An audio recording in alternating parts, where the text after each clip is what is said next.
A ver, ¿nos hemos parado a pensar de dónde salen los millones y millones de árboles que se necesitan para reforestar? La respuesta, claro está, en los viveros forestales. En este repaso vamos a meternos de lleno en qué son, qué características los hacen únicos y los diferentes tipos que existen. Entender esto es clave, porque al final son la cuna de cualquier bosque del futuro. Para tener una visión completa, vamos a seguir un orden lógico. Primero, lo básico, la definición. Después, veremos qué los hace tan especiales, esas características esenciales.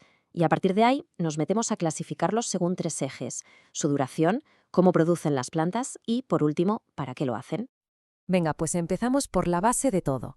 Antes de hablar de técnicas o de tipos, es importantísimo tener claro qué es exactamente un vivero forestal y sobre todo por qué es mucho más que un simple sitio donde crecen plantas.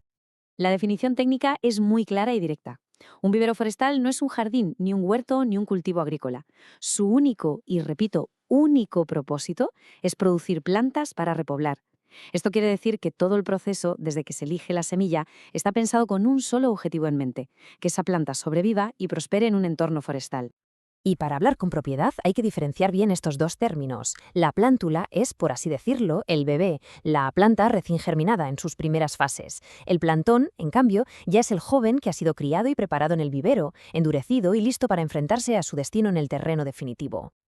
Vale, ya tenemos la definición, pero en la práctica, ¿qué principios rigen el funcionamiento de un vivero forestal? Pues hay una serie de características clave que lo distinguen por completo de, por ejemplo, un vivero de plantas de jardín o un cultivo agrícola. Vamos a verlas. Las dos primeras premisas son fundamentales. Primero, solo se trabaja con especies leñosas, es decir, árboles y arbustos que van destinados al monte. Segundo, y esto es muy importante, el producto final no puede ser una planta delicada.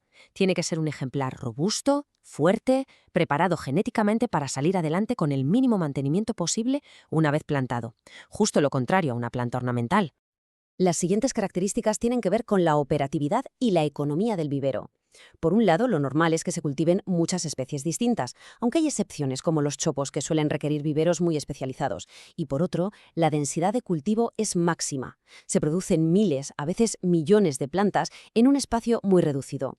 ¿Por qué? Pues porque la viabilidad económica de una gran reforestación depende de esta producción masiva. Ojo a este término, que es clave en el sector, savia. No se refiere al líquido que circula por la planta, sino a su edad, contada en años o periodos vegetativos. Cuando se oye hablar de una planta de una savia, se está hablando de una planta de un año.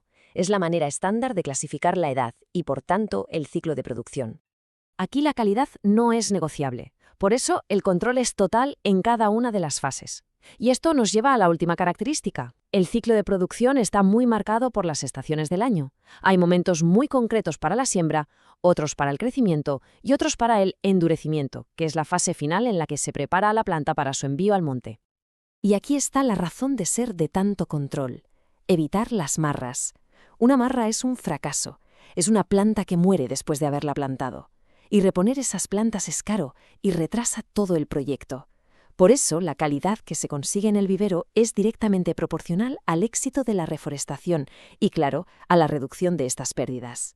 Bien, ya hemos definido qué es un vivero y cuáles son sus características. Ahora vamos a ver que no todos los viveros son iguales. Se pueden clasificar siguiendo tres criterios principales. El primero, y uno de los más importantes, es su vida útil, si son temporales o son permanentes.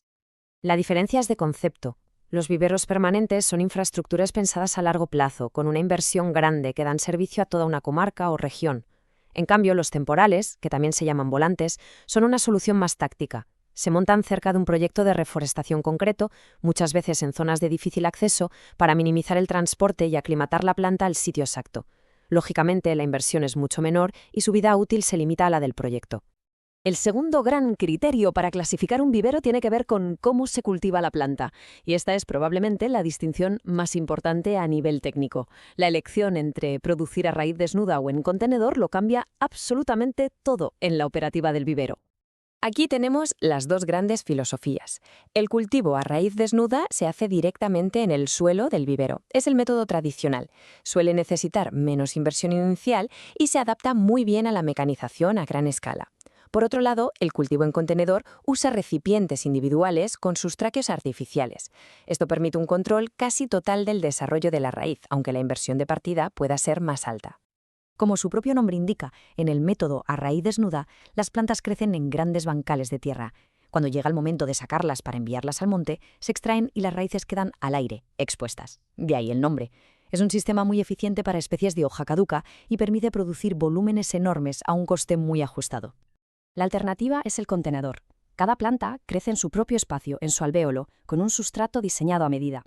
La grandísima ventaja de esto es que al sacarla, su sistema de raíces, lo que se llama el cepellón, sale intacto y protegido. Esto reduce al mínimo el estrés del trasplante y aumenta muchísimo las probabilidades de supervivencia, sobre todo en terrenos complicados o con especies delicadas como las coníferas. El corazón de la producción en contenedor es, sin duda, el sustrato. Y no es tierra normal. Es una mezcla específicamente diseñada para dar soporte, aireación y los nutrientes justos a la raíz. Su composición está tan controlada y es tan importante que hasta existe un Real Decreto que regula su calidad y su eficacia. Bueno, ya hemos visto cómo se clasifican los viveros por su duración y por su método de cultivo. La última clasificación es la más sencilla de todas y se basa en su propósito final. ¿El vivero está para producir comercialmente o para investigar? La diferencia aquí es muy clara. Los viveros de producción se mueven por el mercado. Su objetivo es producir grandes cantidades de planta de forma comercial y rentable.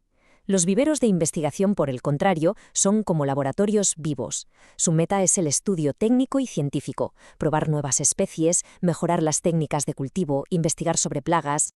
En resumen, estas tres clasificaciones no se excluyen entre sí, sino que se combinan para definir cualquier vivero que nos podamos encontrar. Podemos tener, por ejemplo, un vivero permanente de producción que trabaje en contenedor, o uno temporal, también de producción a raíz desnuda. Entender estos tres ejes, vida útil, método y objetivo, nos da un mapa completísimo de cómo funciona este sector.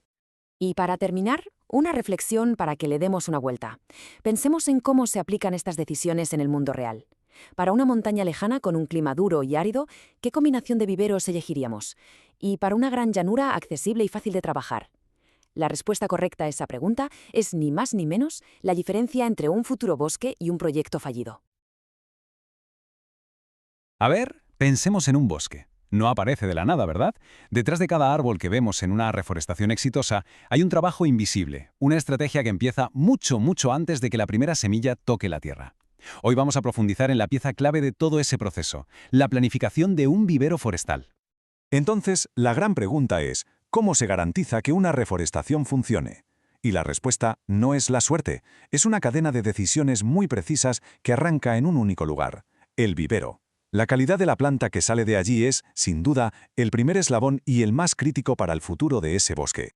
Y esa calidad se cimienta sobre un plan. Pero ojo, no hablamos de un simple calendario de tareas, hablamos de un documento estratégico que define qué especies cultivar, cuántas, durante cuánto tiempo y con qué recursos. Es, en esencia, el manual de instrucciones para construir un bosque desde cero. Vale, pues vamos a meternos de lleno en esa planificación. Lo primero de todo, antes de mover un solo gramo de tierra, es definir los objetivos. Hay que responder a la pregunta más importante: ¿para qué queremos este vivero? ¿Qué buscamos conseguir exactamente? Y aquí los tenemos, los 4 pilares de la planificación. Fijaos en el delicado equilibrio que hay que mantener. Por un lado, hay que producir en cantidad y a un coste bajo para ser rentable. Pero, al mismo tiempo, y esto es lo más importante, se tiene que generar una planta de una calidad altísima. El mayor error que se puede cometer en la gestión de un vivero es precisamente sacrificar la calidad por ahorrar costes. Un plan sólido está diseñado para evitar esa trampa. Bien, una vez que tenemos claros los objetivos, la primera gran variable que hay que despejar es el tiempo. ¿Cuánto se tarda en producir una planta que esté lista para ir al monte? La respuesta está en lo que técnicamente se conoce como el ciclo de producción, que no es otra cosa que el calendario que va a regir toda la actividad del vivero. Y para hablar de tiempo en un vivero hay que dominar un concepto clave, la savia. En realidad es muy sencillo, es la forma que tenemos en el sector de medir la edad de la planta en años de crecimiento. Así de simple. Cuando oímos hablar de una planta de 1, 2 o 3 savias, nos están hablando de su edad y, por tanto, del tiempo que ha pasado en el vivero. Y aquí viene la fórmula, que puede parecer muy simple pero tiene su miga. N+1. La N es el número de savias de la especie que más tiempo necesita estar en el vivero. Pero, ¿y ese +1? S+1 es fundamental. Representa un año entero que se reserva para dejar que la tierra descanse, que se recupere, lo que se llama barbecho. Pensemos que en los cultivos a raíz desnuda, la planta extrae muchísimos nutrientes. Si no se deja ese margen, el suelo se agota, se empobrece, y empiezan los problemas de plagas y enfermedades.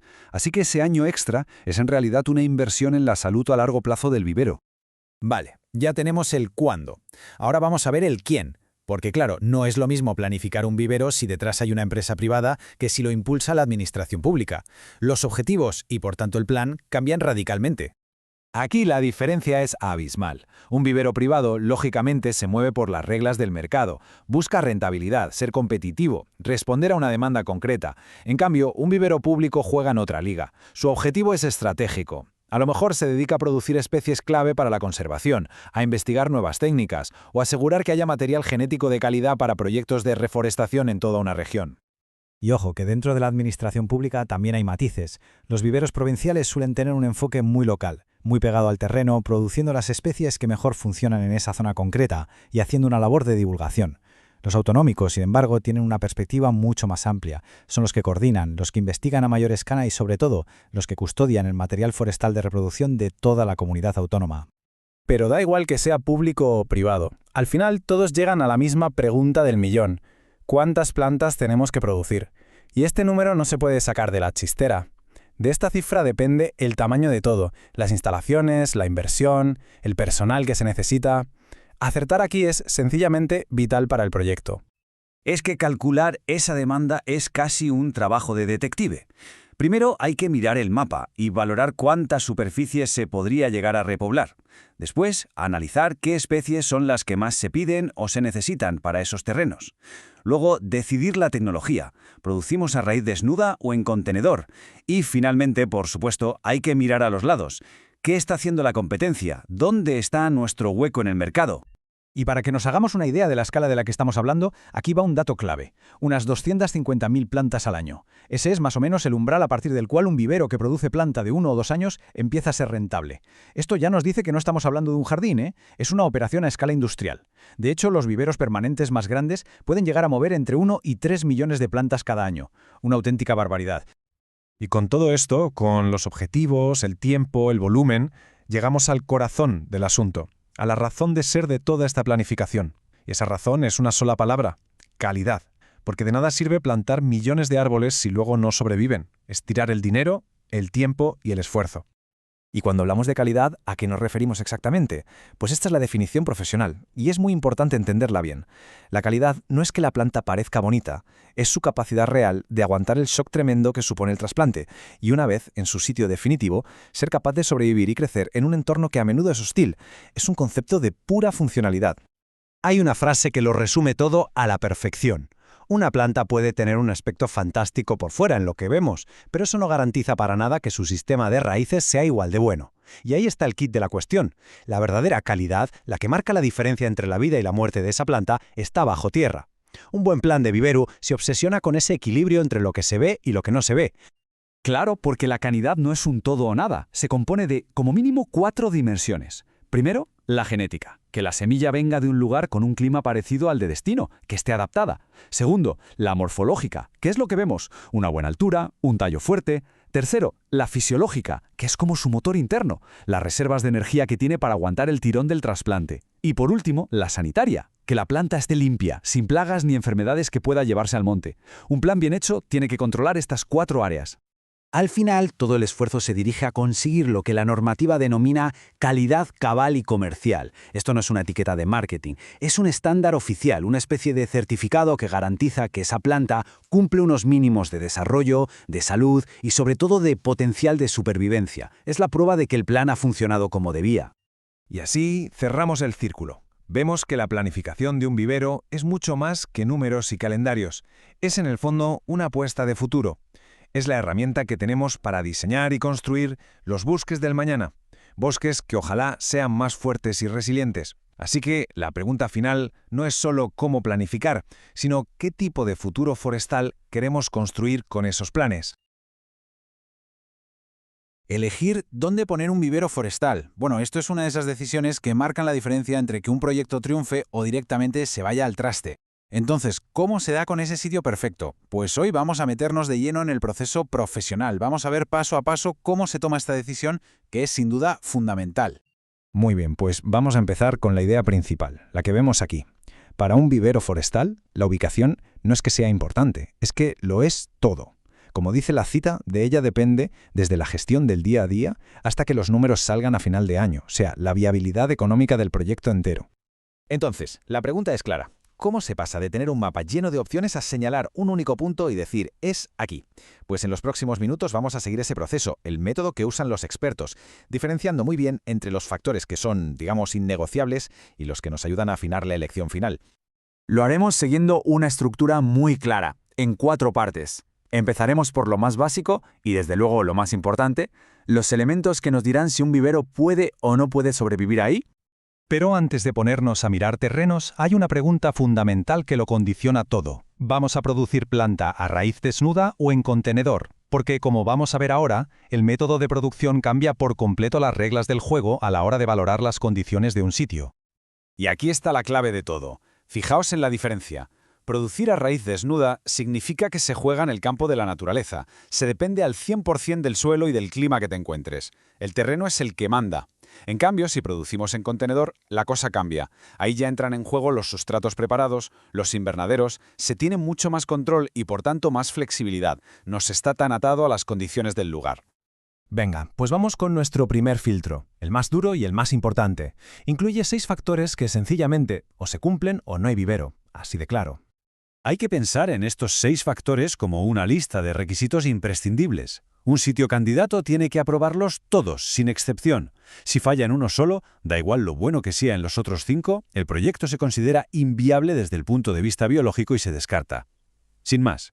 El primer factor crítico, el sol. Y no vale con que haya luz, hay que analizar bien la intensidad y sobre todo las horas de luz. Hay que huir de las sombras permanentes y para eso hay reglas muy claras, como la de mantener una distancia de 2,5 veces la altura de cualquier obstáculo. Y ya para rizar el rizo se optimiza la orientación de los cultivos, que en nuestras latitudes suele ser norte-sur para que todas las plantas reciban luz por igual. Pasamos al agua. Y aquí una máxima. La calidad va siempre, siempre por delante de la cantidad. Ahora veremos exactamente por qué.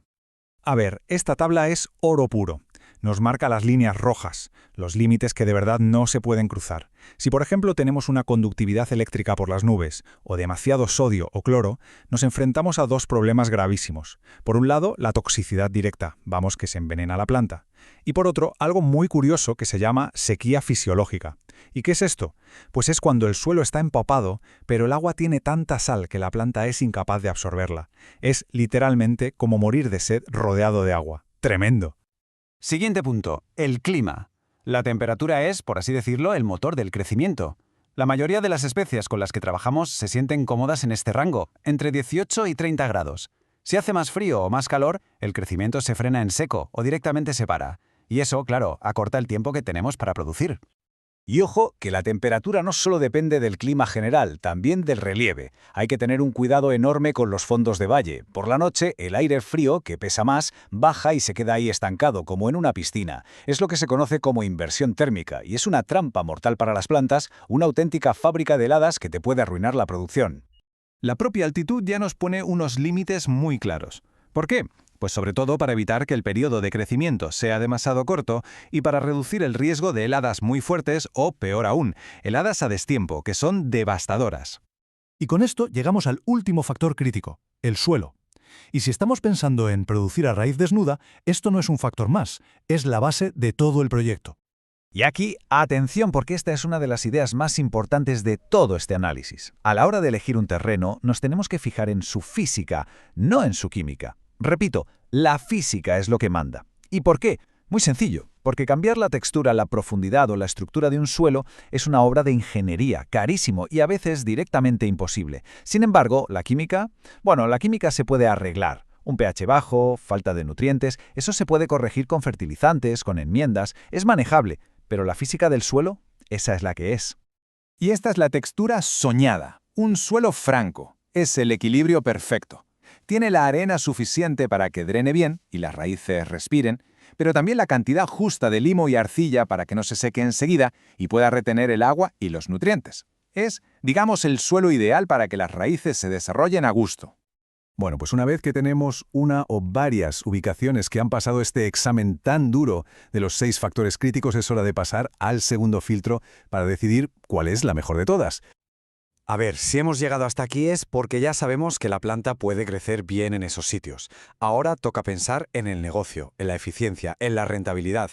Y para eso evaluamos cosas como la pendiente del terreno, si es fácil encontrar gente para trabajar, cómo son los accesos por carretera y a qué distancia estamos de nuestros clientes.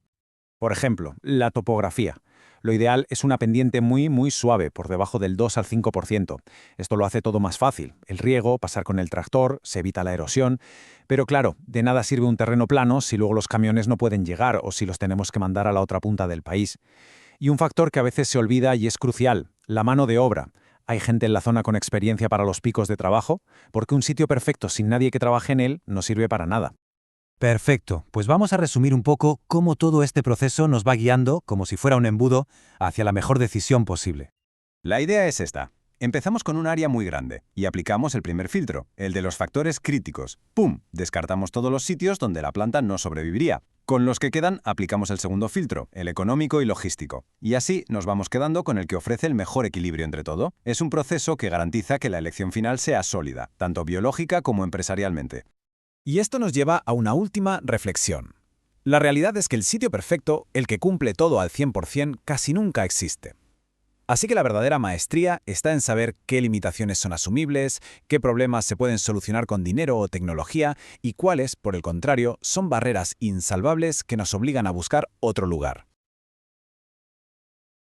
Bienvenidos. Hoy vamos a analizar a fondo cómo se diseña y organiza un vivero forestal de alta eficiencia. Y es que el origen de un bosque no está en una semilla plantada al azar, sino en un plano, en un diseño muy meditado. Exacto, porque el éxito de ese futuro bosque depende, y mucho, de una decisión inicial crítica: cómo se va a diseñar su cuna. La clave de todo, desde el primer momento, está en cómo planificamos el espacio. Bueno, pues el primer paso es la asignación del terreno. Esto se divide a grandes rasgos en 2 zonas principales. La gran mayoría, como vemos, es la superficie útil, que es donde se va a cultivar. El resto, ese 25-30%, es la superficie auxiliar, que alberga toda la infraestructura de apoyo necesaria. Para entenderlo bien, vamos a seguir un orden lógico. Primero, veremos los principios básicos de diseño. Después, analizaremos en detalle cada una de esas 2 grandes zonas, la útil y la auxiliar. Y para terminar, veremos cómo se conecta todo para que el flujo de trabajo sea lo más eficiente posible. De acuerdo, empezamos por los cimientos. Antes de dibujar ni un solo camino, hay que tener una cosa clarísima. El diseño tiene que ser racional, ventajoso y, por supuesto, rentable. La eficiencia lo es todo. Y esto no es una cuestión de estética, para nada. Un diseño lógico, con trazados simples, rectos, con parcelas regulares, lo que busca es minimizar costes y maximizar la eficacia de cada una de las operaciones, desde la siembra hasta que la planta sale por la puerta. Muy bien. Ahora vamos a meternos de lleno en el corazón productivo del vivero, en esa gran porción del 70 al 75% que es la superficie útil. Aquí es donde ocurre la magia, es el verdadero motor de todo. Esta superficie útil no es un todo homogéneo. Se organiza en 3 zonas muy distintas y cada una tiene un papel fundamental en el ciclo de vida de la planta. Una para la germinación, otra para el crecimiento y una tercera, muy importante, para el descanso de la tierra. El plantel es, sin duda, el núcleo de la operación. Es la zona de crecimiento donde las plantas van a pasar más tiempo. Por eso, lógicamente, se le asigna el mejor terreno del vivero. Organizar bien esta zona es crucial para poder manejar las distintas especies y sus edades. Y para mantener el orden, el plantel se subdivide siguiendo una jerarquía muy clara. Se agrupa en cuarteles para especies parecidas, estos a su vez en bancales para una sola especie y edad, y finalmente la unidad mínima de cultivo es la era. Esta organización permite una gestión súper precisa. Y aquí tenemos un ejemplo fantástico de cómo el método de producción define el diseño. El ancho de esas eras de cultivo no es aleatorio. Si la producción es a raíz desnuda, que se mecaniza mucho, el ancho se adapta al del tractor. En cambio, si es producción en contenedor, que requiere más trabajo manual, el ancho máximo es de unos 2 metros. La razón, sencilla, que esté todo al alcance del brazo del operario. Perfecto. Ya hemos diseñado las zonas de cultivo. Pero para que todo eso funcione hace falta construir el sistema de soporte, la infraestructura. Y eso es, precisamente, la superficie auxiliar. Una parte fundamental de esta superficie es la red de caminos. Es como el sistema circulatorio del vivero. Necesitamos caminos principales anchos para dividir los grandes cuarteles, otros secundarios para acceder a los bancales y finalmente sendas más estrechas para que los operarios puedan moverse entre las eras. Todo tiene que fluir. Y además de los caminos, esta superficie auxiliar alberga todas las instalaciones críticas: umbráculos, invernaderos, la oficina, la nave para maquinaria, la zona de embalaje, incluso los almacenes de productos o el cabezal de riego, todo lo que mantiene la operación en marcha. Una de esas instalaciones clave es el umbráculo. Ojo, su función es muy específica. Es una estructura que busca proteger a las plantas más delicadas del sol o del frío, pero sin llegar a encerrarlas del todo. Por eso se usa una malla de sombreo que modifica el ambiente de forma controlada. El invernadero, en cambio, es otra historia. Aquí sí que buscamos un control ambiental total. Es una estructura completamente cerrada donde se puede manejar la temperatura, la humedad, la luz. Es fundamental, por ejemplo, para la fase de germinación o para especies que son mucho más exigentes. Vale, y ya tenemos todas las piezas del puzzle. Las zonas de cultivo, las instalaciones, los caminos. La pregunta del millón ahora es: ¿cómo ordenamos todo esto para que el flujo de trabajo sea lo más eficiente posible? Pues bien, básicamente existen 3 modelos principales para organizar la distribución general del vivero. Y como vamos a ver, cada uno tiene unas implicaciones muy diferentes en cuanto a eficiencia y costes. Si comparamos los modelos, la diferencia salta a la vista. El modelo lineal es, de lejos, el menos eficiente. El motivo: las distancias de desplazamiento son altísimas. Por otro lado, el modelo concéntrico es la antítesis. Al situar las instalaciones clave en el centro, los recorridos se minimizan y los servicios están centralizados. Esto es, simple y llanamente, la configuración más óptima. Al final, todo vuelve al principio que vimos al empezar. El mejor diseño, el más inteligente, se basa en la simplicidad y la lógica. Trazados simples y rectos. Esa es la disposición más racional, la más ventajosa y, por supuesto, la menos costosa. Queda claro entonces que un buen diseño no es un detalle sin más. Es, de hecho, la primera gran inversión que se hace en el futuro de un bosque. Este enfoque tan estructurado asegura que cada metro cuadrado tiene un propósito, sentando una base sólida para producir plantas de calidad que un día se convertirán en bosques sanos y prósperos. La pregunta que queda en el aire es: ¿cómo seguir optimizando esa primera inversión? Para que un bosque llegue a ser un bosque, todo, absolutamente todo, empieza en un vivero. Y allí el objetivo es uno y muy claro: conseguir una planta de altísima calidad, una planta que sea capaz de sobrevivir y, sobre todo, de prosperar allá donde la plantemos. El camino para lograrlo, como vamos a ver, está lleno de decisiones clave. Y de todas esas decisiones, hay una que es fundamental, la primera que hay que tomar. Una elección que va a definir toda la estrategia y, en gran medida, el futuro de esa masa forestal. La pregunta es: ¿producimos a raíz desnuda o en contenedor? Y ojo, porque no estamos hablando solo de 2 técnicas diferentes. En realidad, son 2 filosofías de cultivo. Cada una tiene su proceso, sus ventajas, sus inconvenientes, y el resultado, como es lógico, también es distinto. Vamos a analizarlas en profundidad. Empecemos por el método clásico, el de toda la vida. La producción a raíz desnuda es la técnica que se ha usado durante décadas, que consiste en cultivar las plantas, pues eso, directamente en la tierra del vivero. El concepto es muy sencillo de entender. La planta crece en el suelo, de forma natural. El momento crítico llega con la extracción. Cuando se arranca la planta para llevarla al monte, su sistema de raíces queda completamente al descubierto, sin nada de tierra, expuesto al aire. De ahí su nombre. Y aquí es donde nos encontramos con su gran talón de Aquiles. El proceso de arranque, por muy cuidadoso que sea, es traumático para la planta. Se pierde una parte muy importante de las raíces más finas, las capilares, que son precisamente las que se encargan de absorber el agua y los nutrientes. Es como si de repente le quitáramos a la planta su principal herramienta para comer y beber. La consecuencia directa es que la planta llega al campo en un estado de vulnerabilidad máxima. Con menos raíces, el riesgo de que se seque es altísimo. Sufre lo que se conoce como shock o estrés posplantación. Y claro, su capacidad para establecerse y empezar a crecer se ve muy, pero que muy comprometida. Entonces la pregunta es obvia. Si tiene este inconveniente tan grande, ¿por qué se sigue utilizando? Pues fundamentalmente por una cuestión de eficiencia y de naturalidad. Por un lado, el coste por planta es mucho más bajo.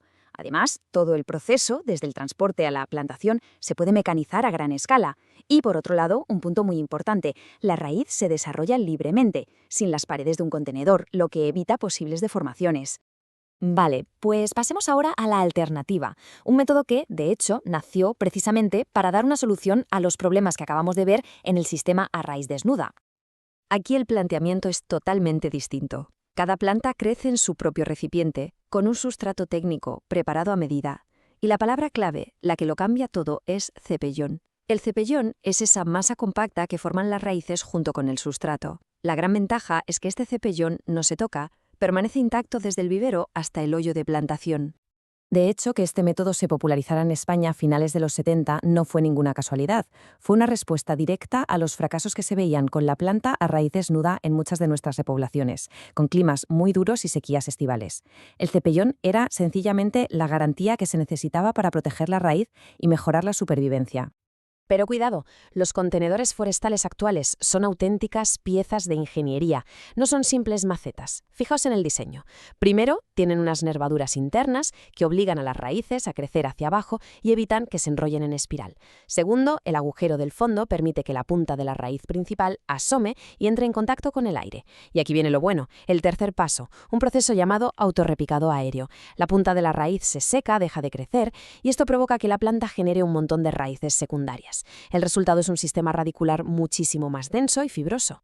Y claro, todo este diseño se traduce en unas ventajas enormes. La principal es que el sistema radicular llega al campo intacto y perfectamente funcional. Esto minimiza el shock postplantación y dispara las probabilidades de supervivencia. Además, en el vivero, el ciclo de producción es más rápido, más homogéneo y, muy importante, nos permite plantar durante un periodo de tiempo mucho más amplio. Pero, como en todo en esta vida, hay una contrapartida. Ese mismo contenedor que protege la raíz también la limita, la confina. Esta falta de espacio puede provocar que a igualdad de edad, una planta de contenedor tenga un desarrollo general, una biomasa total, algo inferior a una planta criada a raíz desnuda. Muy bien, pues ahora que hemos visto los dos métodos por separado, con sus pros y sus contras, vamos a ponerlos frente a frente. Vamos a hacer una comparación directa para tener las ideas todavía más claras. En el fondo, si lo pensamos bien, la elección entre un método y otro se reduce a qué estamos priorizando.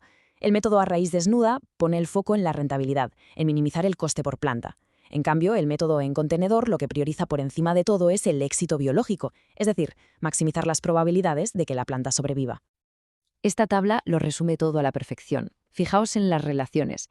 Raíz desnuda, sistema radicular dañado, pero a cambio, menor coste y más mecanización. La gran pega, una temporada de plantación muy corta y una supervivencia más baja. En el otro lado, el contenedor. Sistema radicular intacto, mayor supervivencia y más flexibilidad para plantar, pero a costa de un precio más alto y más mano de obra. Es el clásico equilibrio. Llegados a este punto, la pregunta es inevitable. Entonces, ¿cuál es mejor? Y la respuesta, como casi siempre en el mundo forestal y en biología, es un rotundo depende. No hay una solución universal. La elección correcta va a depender por completo de las condiciones de cada proyecto. Entonces, ¿cómo decidimos? Pues hay unas pautas bastante claras. Normalmente se tira de raíz desnuda para especies más rústicas, como muchas frondosas, en proyectos muy grandes, con buenas condiciones de suelo y clima, y sobre todo cuando el presupuesto es el factor limitante. En cambio, se elige el contenedor sí o sí para especies más delicadas, como la mayoría de las coníferas, para plantar en terrenos difíciles, con climas áridos, o sencillamente cuando el objetivo número uno es garantizar que sobreviva el mayor número de plantas posible. Y todo esto nos deja una última reflexión, una pregunta de cara al futuro. En el escenario actual, con el cambio climático, con terrenos cada vez más degradados y condiciones cada vez más impredecibles, ¿qué enfoque nos da más garantías? ¿La eficiencia económica del método tradicional? ¿O la robustez y la seguridad que ofrece el cepellón para asegurar los bosques del mañana? Ahí queda la pregunta. Mucha gente piensa que el éxito de una reforestación se decide en el monte. Pero la verdad es que la partida empieza mucho antes, en el vivero. Vamos a meternos de lleno en ese factor que lo decide casi todo, el que marca si un nuevo bosque va a salir adelante o no. Hablamos, claro, de la calidad de la planta. A ver, cuando hablamos de plantar un bosque, todo, absolutamente todo, depende de un único factor crítico. Y lo curioso es que, muy a menudo, es el que más se pasa por alto o, peor todavía, el que se entiende mal. Fijaos en esta cita porque da totalmente en el clavo. Viene a decir que una planta de mala calidad no solo significa que se mueran muchos árboles al principio, es que puede poner en jaque la estabilidad de todo el bosque a largo plazo. El problema es mucho más grande de lo que parece. Y aquí entra en juego una palabra fundamental: marras. ¿Qué son las marras de repoblación? Pues, sencillamente, las plantas que se mueren justo después de plantarlas en su sitio definitivo. Así que el gran objetivo, la madre del cordero, es entender por qué ocurren y, por supuesto, reducirlas al mínimo. Vale, entonces, si la clave es evitar las marras, la siguiente pregunta es obvia, ¿no? ¿Qué es exactamente una planta de calidad? Porque todo el mundo habla de calidad, pero hay que definirlo bien, con rigor. Y aquí está el quid de la cuestión. La calidad no es si la planta parece bonita, para nada. Calidad es su capacidad, que además se puede medir, para sobrevivir y tirar para adelante una vez que la sacas del vivero y la pones en el campo. Es su aguante, su resiliencia para superar ese primer shock del trasplante y arrancar con fuerza. Para analizarlo bien, los técnicos lo dividen en 4 grandes bloques, como 4 pilares. Primero, los atributos genéticos. ¿De dónde viene esa planta, si está adaptada a la zona? Luego, los morfológicos. ¿Qué es lo que vemos? Su forma, su tamaño. Tercero, los fisiológicos. ¿Cómo está por dentro? Su salud, las reservas que tiene para aguantar. Y por último, los de respuesta, que es predecir cómo se va a comportar en el futuro. La combinación de estos 4 es lo que nos da la foto completa de su potencial real. Muy bien, tenemos los 4 pilares, pero ¿cómo pasamos de la teoría a la práctica? ¿Cómo medimos esto para saber si una planta va a funcionar? Porque, insisto, la calidad no es una opinión, es algo que se tiene que poder medir, cuantificar. Pues empecemos por lo más fácil de ver, la morfología. Cosas como la altura, el diámetro del tallo a ras de suelo, la biomasa, o sea, su peso en seco, y por supuesto que no tenga defectos ni plagas. Estos son indicadores súper importantes de su fuerza. Y ojo, el diámetro del cuello de la raíz es clave. Hay una correlación muy fuerte entre un buen diámetro y la supervivencia el primer año en el monte. Y esto nos lleva a desmontar un mito muy extendido. Se oye mucho eso de que es mejor una planta pequeña porque necesita menos agua. Pues no.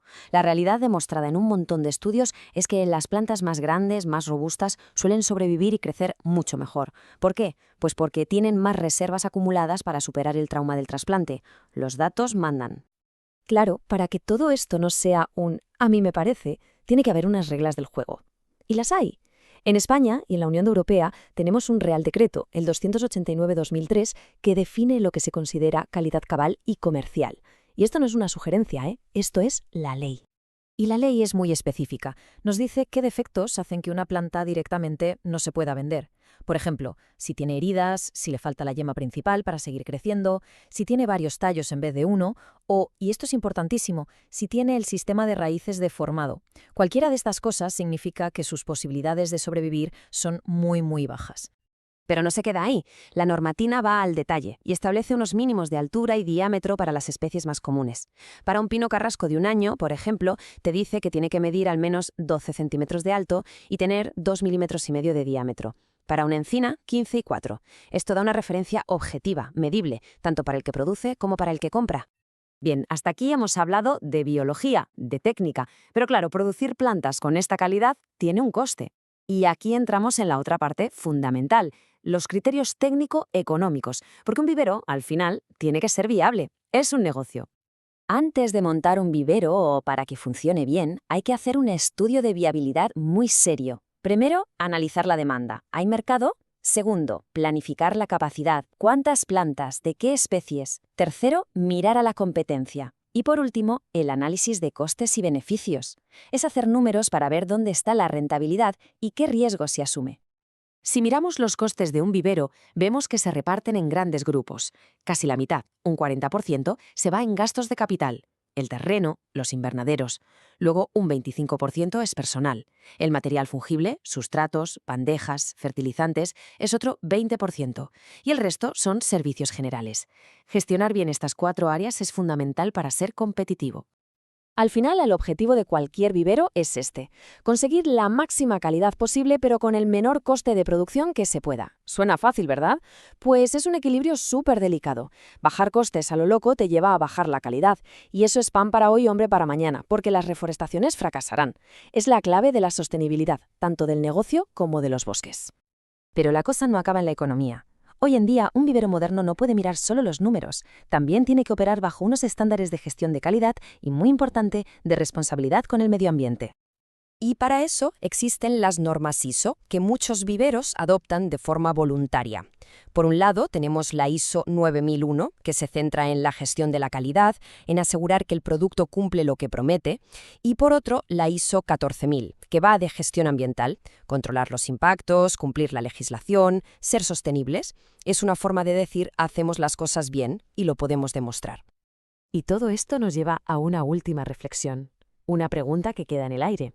¿Llegará un día en que estas certificaciones, que hoy son voluntarias, se conviertan en un requisito indispensable para todos? ¿Será ese el estándar del futuro para asegurar que no solo producimos plantas de calidad, sino que lo hacemos de una forma verdaderamente sostenible para nuestros bosques? Ahí lo dejo.